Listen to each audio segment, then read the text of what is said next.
Yeah, the money that they spent. Take another look and take some time for hemp. Don't cut trees for paper, 'cause it hurts the environment. Stop deforestation, yeah, it's time for hemp. An acre of hemp makes 20 barrels of oil. No need for pesticides to poison all our soil. People got no food, they got no clothes, they got no rent. Well, it's time for hemp. Yeah. Thank you for taking time for hemp. I'm your host, Casper Leach. You are listening to the live version of Time for Hemp all around the world on AmericaFreedomRadio.com and on AM, FM stations all across America. This week is a week of remembrance. It's an anniversary that we don't celebrate. It's an anniversary that we honor. I'm talking, of course, the anniversary of the attack on the World Trade Centers on September the 11th, 2001. On the program today, we're going to be focusing and talking about that. We have someone on the program who has been on before. He wrote a book on how wonderful marijuana is, and we'll be talking a little bit about that and encourage you to get a copy of it. But today we're going to be talking about his research into the field of 9/11, September the 11th, the attack. And I'm not having a joint host today because we want to give him as much time on the air as possible. And once I introduce him, I will most likely say very little. I'm bringing onto the program today my guest, Massimo Mazzucco. I always blow your name. M-A-Z-Z-U. You spell it M-A-Z-Z-U-C-C-O, and you pronounce it anywhere from Mazzucco to Mazzucco, depending on how Italian you are. All right, Massimo Mazzucco. Mazzucco will do, yes. And by the way, just to correct, I didn't write a book on the marijuana. It's a DVD that I make called The True History of Marijuana. I also plan to make a book, but it's not, and I haven't gotten to it yet. Yeah. My apology. I thought you had a book with the with the DVD as well. No, I meant to. You're probably confused because I intend to do it, but so far I only have the DVD, yes. Oh, okay. Well, okay, you got a DVD about how fantastic marijuana is. This is the one we talked about last time, about a couple of weeks ago, I think. Yeah. Yeah, as a matter of fact. And people can download that from our archives. Now, you have been researching the attack that occurred on the World Trade Center. And a lot of people, they hate to use the word conspiracy, and they hate to look at it from a point of view as it was somebody other than bin Laden. But I can't tell you how many times I looked at the evidence, and I've got to say it's there. So I am going to hush up and let you take over. Don't do that. You'll be sorry. You're going to have to pull the plug from me. I'm very serious. Now, actually, on 9/11 is the main thing I've been studying for the last 7 years. The film on marijuana and the one I made on cancer and others connected to the military came after that because I started realizing that there were connections at high levels, including even the JFK assassination. I mean, there's an incredible connection on the JFK assassination. I'm going to give you a little quiz to you and your audience, see if anybody thinks they can have the answer. The same person who spent the night on September 10th, 2001, at the White House was also in Dallas on November 21st, the day before the assassination, 1963. George Walker Herbert Bush, the first... You got it. George H. Bush, yes. Okay, I thought nobody knew it, but somebody does. Well, I'm aware of that because I'm also aware that he was involved in the Bay of Pigs and that the three boats in the Bay of Pigs was the Houston, the Barbara, and the Zapata. And Zapata is the name of business that the Bush family owns. There you go.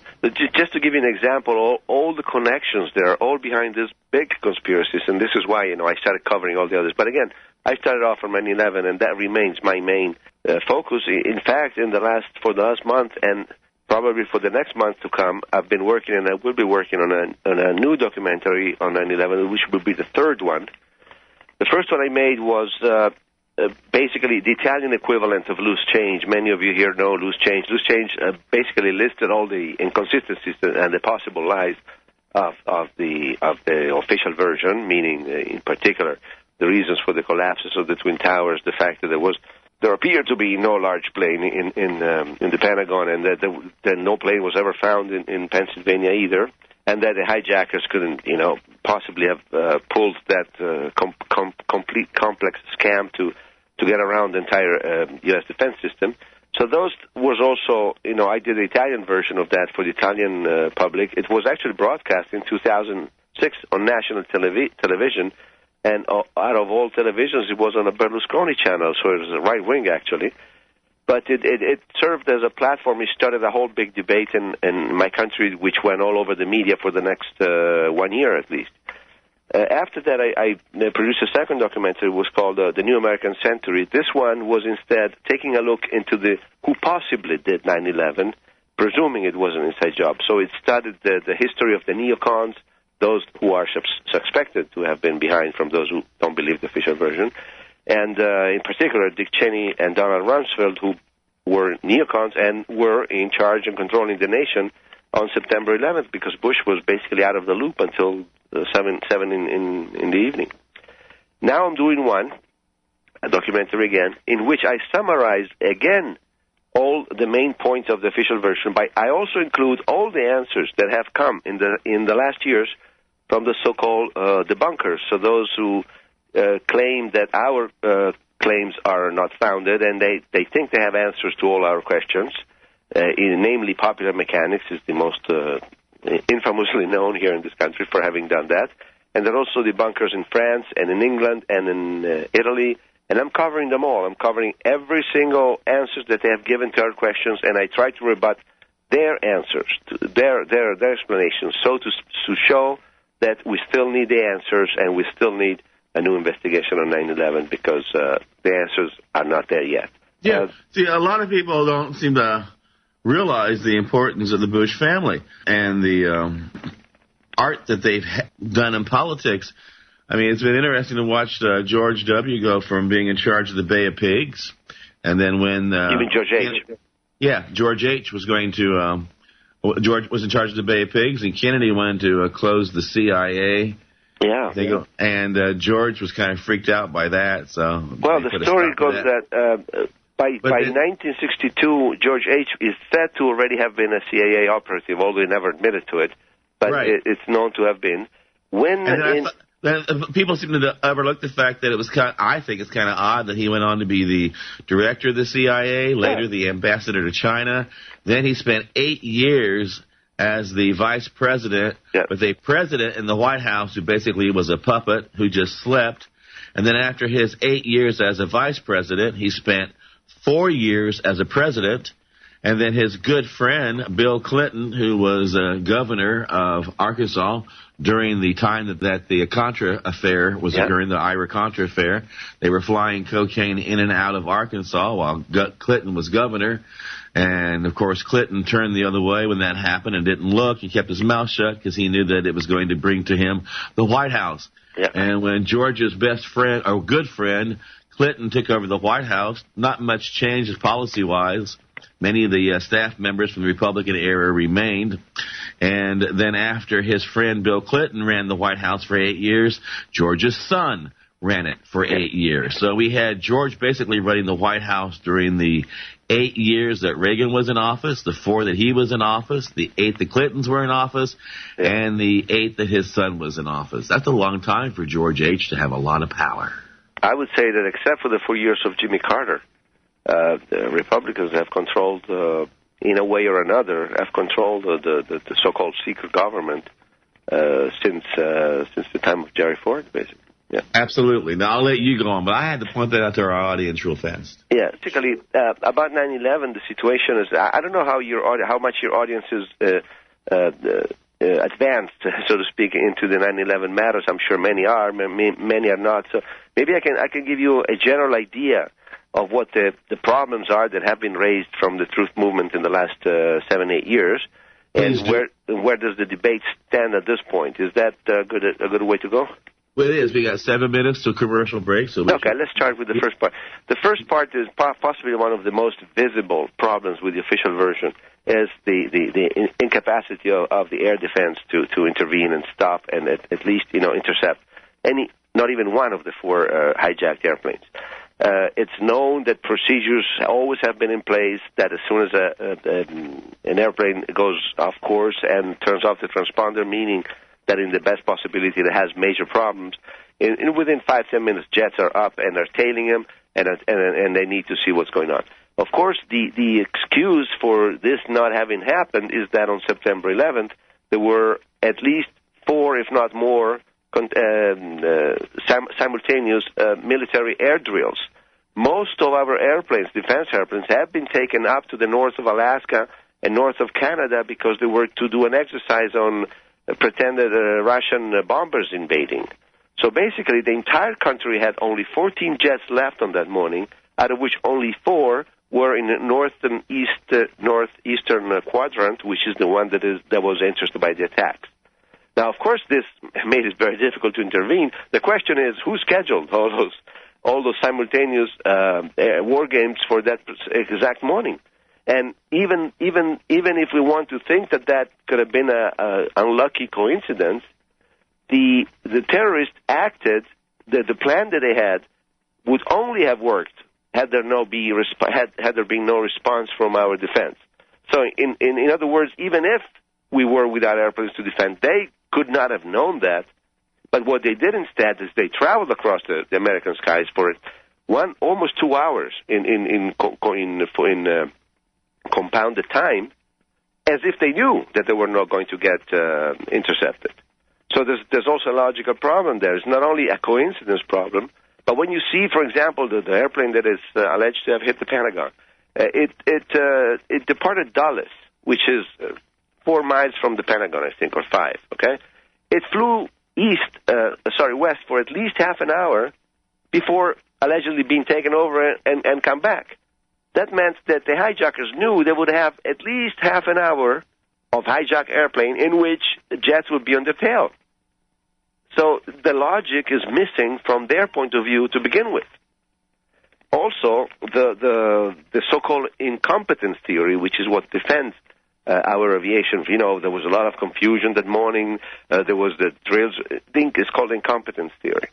This does not hold, because if you have incompetence, you would expect after that to have demotions, expulsion or punishments from the army, from those who had failed, from those who had been incompetent. Instead, all the key people that were actually responsible for that were promoted. General Myers, who was the deputy Joint Chiefs of Staff, was promoted to Joint Chief of Staff. General Eberhard, who was in command of NORAD, which is the entity responsible for major failure, 1 year later was given a higher post to an over-national security organization, which I don't remember, but he was promoted. Nobody was demoted, nobody was punished, nobody was criticized. So this is already a very, very, it's very difficult to say that it was just incompetence. It is obviously, to us, at least to many of us, an excuse, and the idea to put all those exercises on the same day goes actually back to a decision in which, by May 2001, President Bush unified all this kind of operations under who? Vice President Dick Cheney. So he was both responsible for deciding which air drills and which exercises would take place when, and he was the one responsible from the POC, so the Operations Center in the White House, to directing the defense or failed defense of the country at the same time. And we can cover this after we come back from the break, I guess. And he was also the one who was missing, hard to find. Rumsfeld. One of the things that surprised me, too, a lot of people say, well, if they were going to bring the buildings down, because a lot of people around the world look at the way the World Trade Centers came down, and they were like imploded, how they promote on the evening news, we're going to show the downtown building they're going to explode and rebuild at, and then it comes down just right. Nothing's hurt. No buildings are falling upon. And people go, oh, my gosh, no, that's not possible. That's not possible. Then you see all the little explosions on the floors. They're called squibs. People go, well, that still can't be possible. You'd have to be an inside job. And then you find out that the security team on the World Trade Center had been working on the World Trade Center for almost a month. And they've been doing a lot of work on the buildings and not telling people what was going on. Yeah. And there was the variety of security, too, around. And it turns out that the person in charge of the security of the World Trade Centers was, by golly, would you know this, a relative of the Bush family. Marvin, brother, yeah, brother Bush. Yes, but brother. He was part of he was not the only one in charge. He was part of the company that one of the chairmen of the company. One of the questions that is always asked by those who have a problem believing that the towers will demolish. And believe me, I had problems in the beginning too. When I first read the suggestion that possibly the towers had been brought down by demolitions, my instinct reaction was, "Oh, come on, this is impossible. You couldn't do that to yourself." Well, it took me a while to adapt to the possibility, and then I found also the very good reasons why that actually needed to be done. And I can get into that, and you can stop and we have to break. We're going to take a commercial break here in about 30 seconds, and that is one of the reasons why so many people do have problems believing in the conspiracy that evolves around the 9/11 attacks. They say, well, if someone like George Bush would not attack his own people, Cheney would not attack his own people, they wouldn't do that to their own fellow citizens of America. And with that said, I want you to chew on that while we take a commercial break and then listen to a song about how fantastic marijuana is. And then we're going to come back and talk more about what happened 10 years, 5 days ago in America here on Time for Hemp.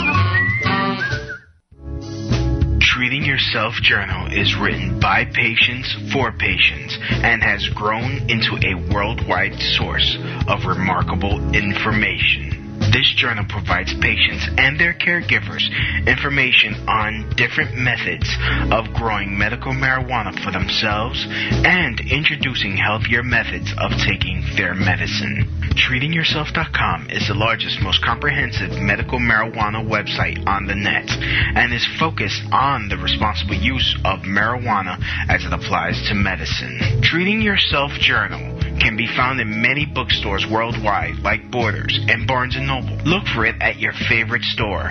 If you can't find it, demand it.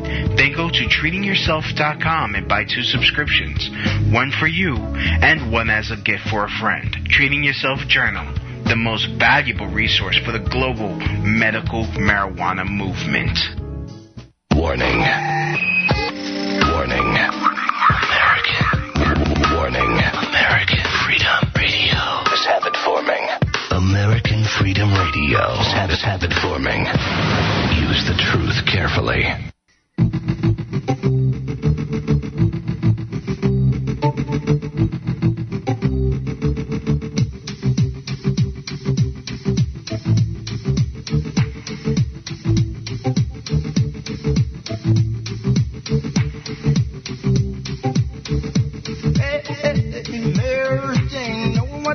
One time again, Mary Jane, looking for you and call your name. Once upon a time, you girl so fine, she was the kind who blow your mind. Hey, Mary Jane.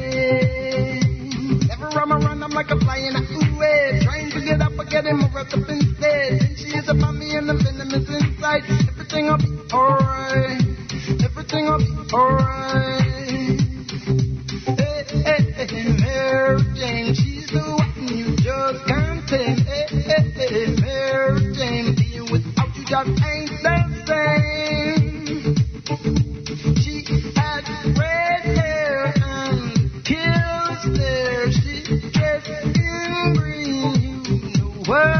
mean. Hey, hey, hey. Hey, hey, Mary Jane. Never am I run, I'm like I'm flying. Ooh, hey. Trying to get up, but getting more wrapped up instead. And she is upon me and the venom is inside. Everything will be alright. Everything will be alright. Hey, hey, hey, Mary Jane. Just can't get you out of my brain. Hey, hey, hey, Mary Jane. Hope you let me play her game. Smell her perfume, fill the room, smooth way she walks and the lyrics she told. Hey, hey, hey, hey, hey, Mary Jane. Whenever I'm around, I'm like I'm flying away, trying to get up, but getting more up instead. She is upon me and the venom is inside. Everything will be alright. Everything will be alright.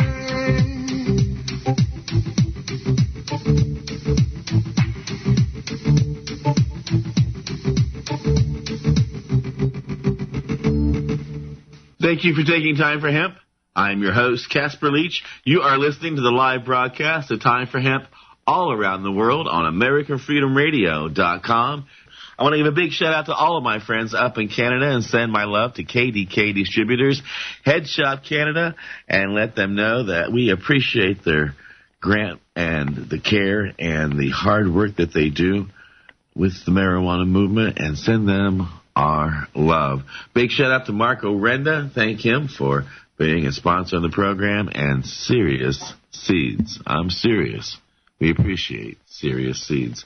We are stepping outside the box today and not talking about marijuana. This is the 5 days leading up to the anniversary of the attack of the World Trade Center. On the program today, we have an individual who put together a DVD, The Truth About Marijuana. We'll be telling you how to get a copy of that here during the broadcast. And he's also done a lot of research on 9/11. Massimo Mazzucco, did I get it right? You got it. You got it right. Yeah, finally. Now, tell us, why would somebody do that to their own country? Well, somebody would not, and this is the problem. We, normal people, so to speak, would never even think of doing something like that. And the mistake we make is when we apply our logic to those kind of people who are obviously quite different from the large majority of us. I would not think that my brain works like that of Dick Cheney, of Donald Rumsfeld. These people, and they're not the only one in history, it has happened before, think in terms of global control, control. So to them, 3,000 dead civilians is what becomes a very small collateral damage in their mind. It has happened before in history. Americans sunk their own U.S. ship Maine in 1898 in front of Cuba, killing 250 U.S. sailors so that they could blame Spain for having put a bomb on that, attack Spain, take control of Cuba. In 3 days after that event, the entire Spanish Armada was depleted, completely destroyed, obliterated. Then General of the Navy, Theodore Roosevelt, who after a few years after would have become President of the United States. In 1917, America provoked the sinking of the Lusitania by the German submarines so that could escalate, and there were American passengers on board, of course, and that served to create enough indignation in the population so that I've become American citizens too, that's why I keep saying we, would escalate the tension with Germany, which then brought the United States into World War I. Pearl Harbor, of course, many of us already know, the incident was provoked, and the Admiral of Pearl Harbor, Admiral Kimmel, was not advised on time of the incoming attack, but it has been proven that they knew, but they did not tell them, so that with those casualties, we could again, President Roosevelt could go to the Congress, play the indignation card, and call it a day of infamy, and then have an excuse to go to war. Remember, the American Constitution does not allow a president to go to war just because he wants to. There has to be an incident, either created or provoked, by a foreign country or whatever, that allows him to go to Congress and ask for the use of the military outside our territory. The military is meant to be only for defense. But who in heaven is ever going to attack America for real militarily? No one. So theoretically, America could never go into any war unless there is an incident of this kind. The Gulf of Tonkin. I've got to admit, as an American citizen, my first response was when the government said we had been attacked and we were at war. Of course. I thought this is not any more of an attack than any other terrorist attempt. Of course. You know, this was just a terrorist attempt. It wasn't an attack by a government.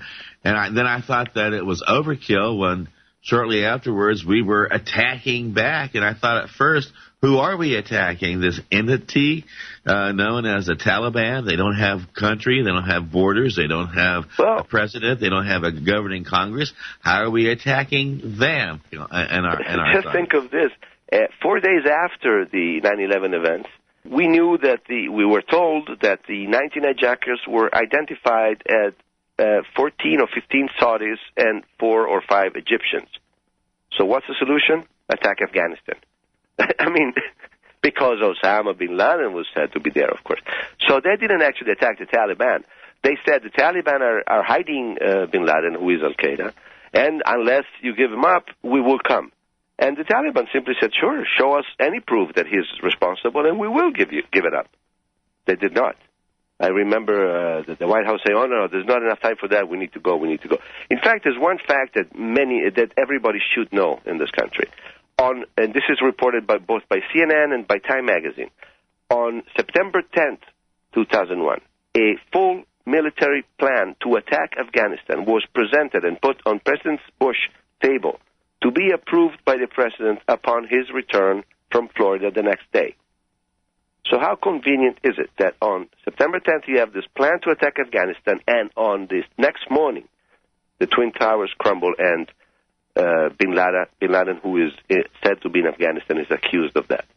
I mean, it doesn't come any more lucky than that in a million universes, you know? And I thought it was kind of odd, as pointed out in Michael Moore's documentary, that when the attack occurred, George's father was having a meeting with bin Laden's father. I think it was a couple of days before. When the attack occurred, Bush father, George H., Bush 41, had just left the White House conveniently very early. I mean, he's left the White House, but he needed to get home very early, so he was already on his way back to Texas. Oh, yeah, that's right. So he did not get caught in the general grounding that stopped America for 3 days. But again, let me rephrase that. That the president's dad was having a meeting with bin Laden's dad just a couple of days before the attack. I don't know. I know it happened before. It happened many times. But I mean, they were in business together. This is not a big discovery. I mean, I think that Michael Moore made a very safe choice. He wanted to go wide, have a wide distribution. So it was very, very easy on these things. I mean, this things that everybody knew. It doesn't. I don't mean to attack Michael Moore. He's done his job. He's contributed his piece to the truth. But that's nothing. The connections between the bin Laden family and the Bush family are easily explained away by those who defend the official version by saying that yes, but Osama bin Laden was the black sheep, so he had nothing to do with the rest of the family. You know, it's easy to explain that away, and it's true in a way. The real problem is that Osama bin Laden had been funded in the 1980s, in the late 70s and early 80s, by the CIA. It was a CIA asset. This is well known to fight Russians out of Afghanistan. So the whole idea goes back to the 1980 when Zbigniew Brzezinski devised the biggest trap in history in which the Soviet Union has ever fallen, which was to invade Afghanistan. They provoked the invasion of Afghanistan by the Russians, and then they the CIA armed the Mujahideen through bin Laden, and actually the database of the Mujahideen that the CIA was sending to fight with bin Laden was called the Bays, which translated in Arabic becomes Al-Qaeda. Al-Qaeda is the name of the database that the CIA used with listing their own Mujahideen Mujahideen are Arabic fighters not from Afghanistan, who were sent to Afghanistan to fight next to bin Laden.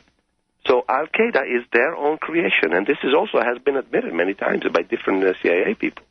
Wow. So that's a real problem. We should ask, how does it happen that the CIA asset suddenly turns against those who have funded him?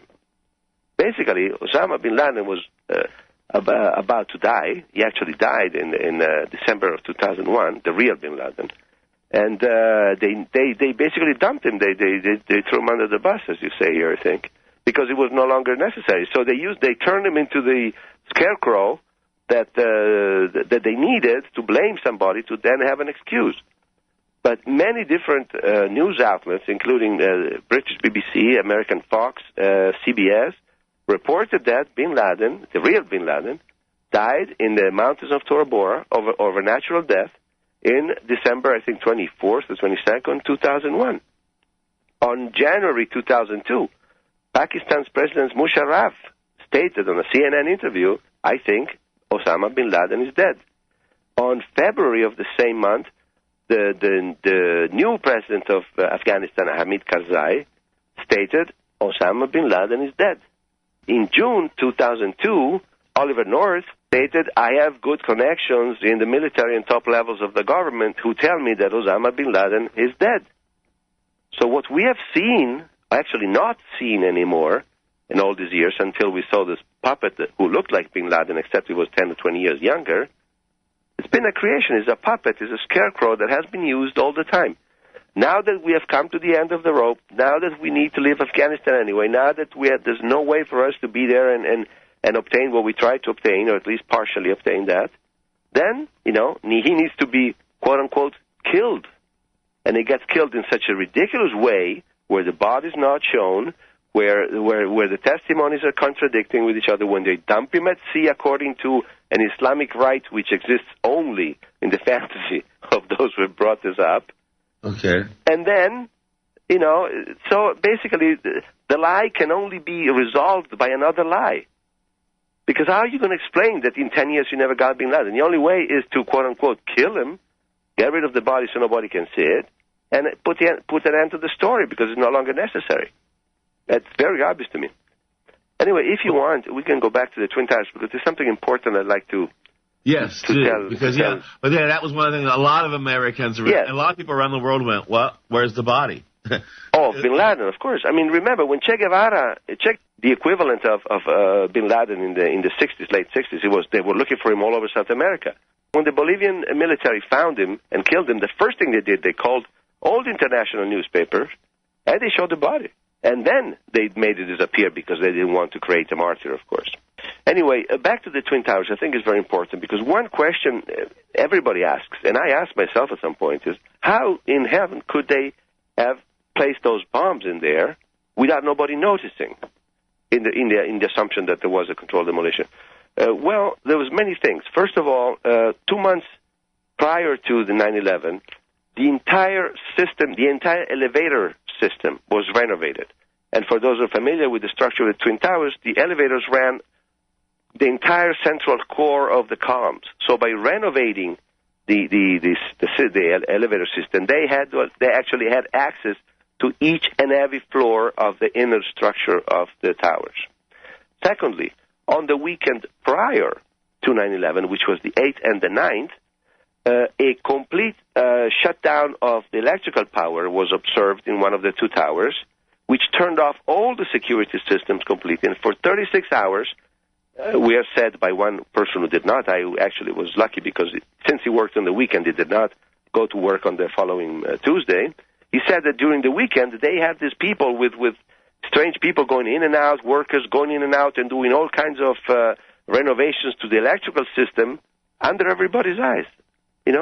So in plain sight, it was done in plain sight. You just tell people that you're renovating the electrical system, they're not going to question what are you putting in there exactly in that hole, So it was actually probably done under, in plain sight. I got to jump in here. We're going to take a commercial break. Yep. You can also find out through research that the company that was doing the renovation, the floor that they were working out of, nobody else on the entire Twin Towers operations could get into that floor. So it was pretty secretive. Well, with that said, we're going to take a commercial break. Please make a donation when you go to timeforhemp.com.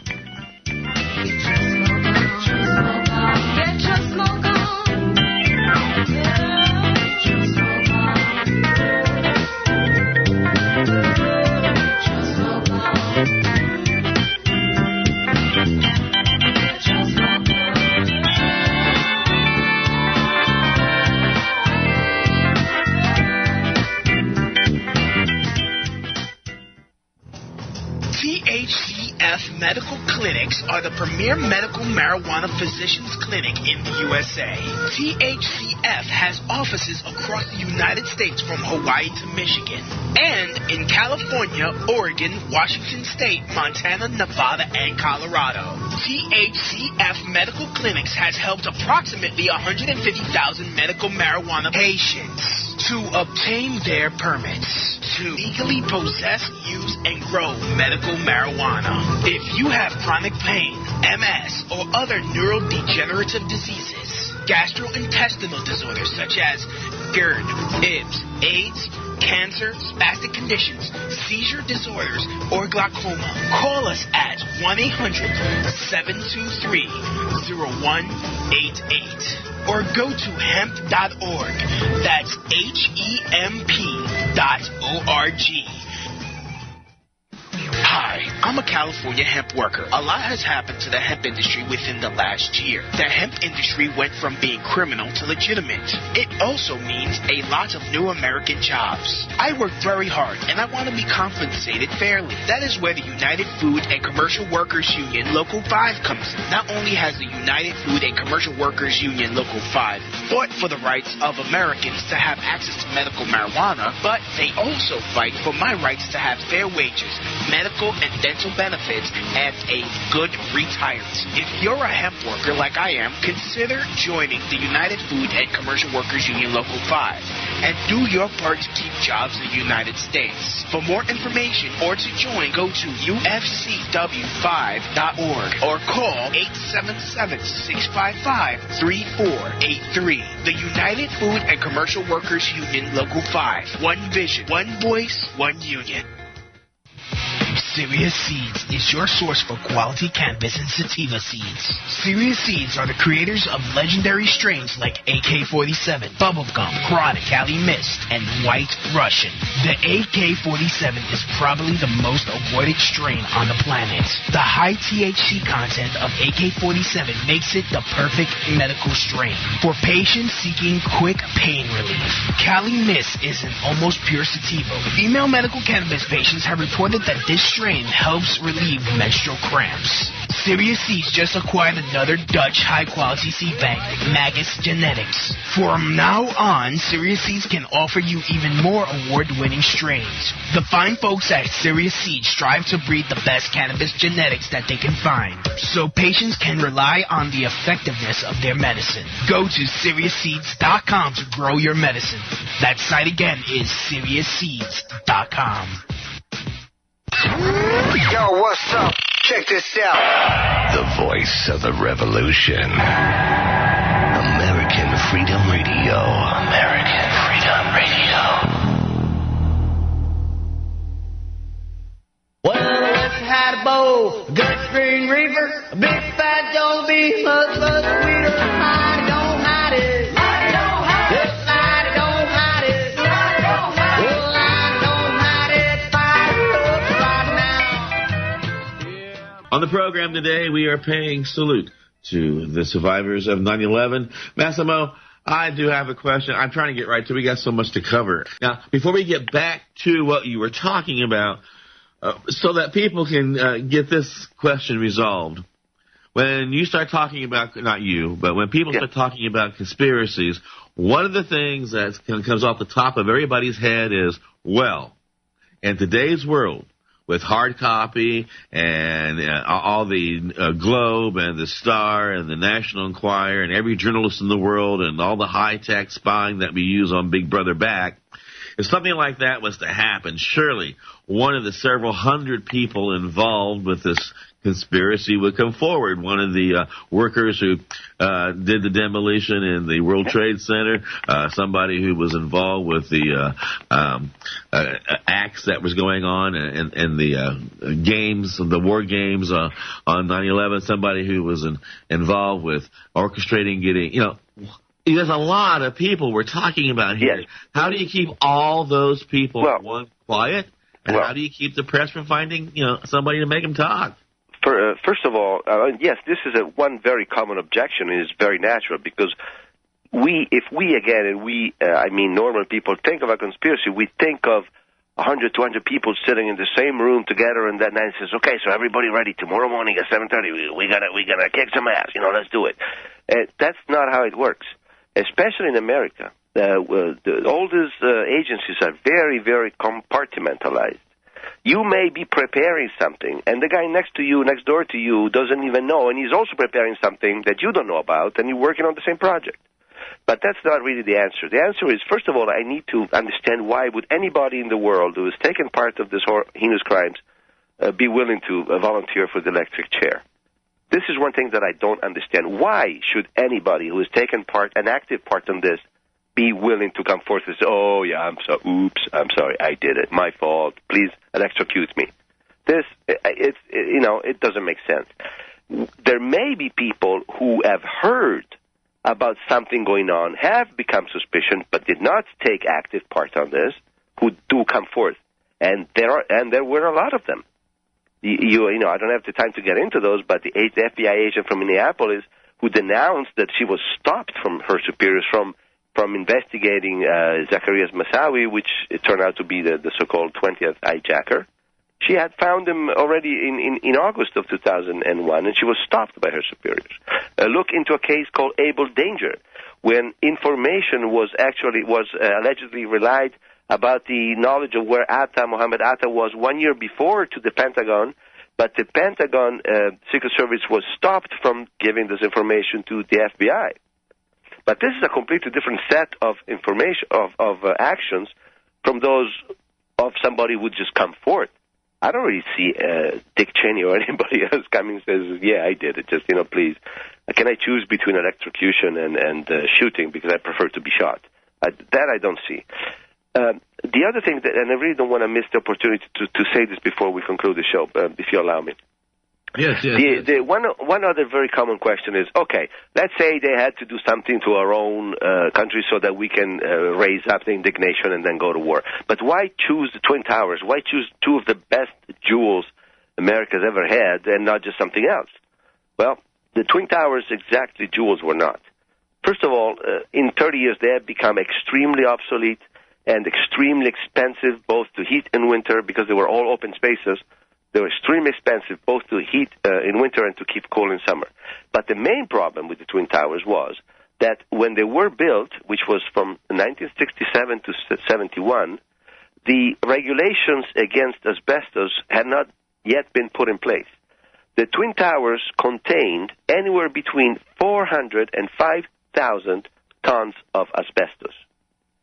This problem kept growing when the regulations became tighter. By the 1990s, the new regulations imposed that every time you do any kind of renovation to the Twin Towers, you also need to remove the asbestos from the areas that you're renovating and replace it with something else. And by the 1990s, asbestos removal had become extremely expensive because you had to clear the area completely for days, and the measures of safety for the workers were incredible. I mean, the basic wage hour for an asbestos remover was $33 in 1998, $33 an hour. Almost 15 years ago, okay? Every time they had to do one renovation, they put out a bid, and a bid for the total removal of the asbestos from the Twin Towers in 1999 came up to $1 billion. So the Port Authority sued the insurance company, which refused to cover for the removal of asbestos, and in the spring of 2001, they lost the suit. So the Port Authority was, as they say, between a rock and a hard place. They could not keep renovating the Twin Towers because of the asbestos expensive removal, but they could not demolish them because of the asbestos they contained. Well, lo and behold, 3 months later, comes along this private investor named Larry Silverstein, who buys the lease of the Twin Towers from the Port Authority, so it goes to a private person. First thing he does is takes out a new insurance against terrorist acts for the Twin Towers for $3.2 billion each tower. Wow. 6 weeks later, the towers are hit by the aircraft and collapse completely. No. Yeah, of course. The asbestos problem is gone. All the people who are dying today, the first responders, 350 had already died of cancer, and there are 10,000 more basically in death row because they have mesothelioma, and that's incurable cancer to the lungs. They all breathed it. So the problem was removed. Silverstein got $4.5 billion, so 1.3 more than he had paid the entire lease to rebuild the towers. He has not rebuilt the towers yet, by the way, because of all the complications that have come. The asbestos problem is gone, and these people are dying because the first responders breathed it all, basically.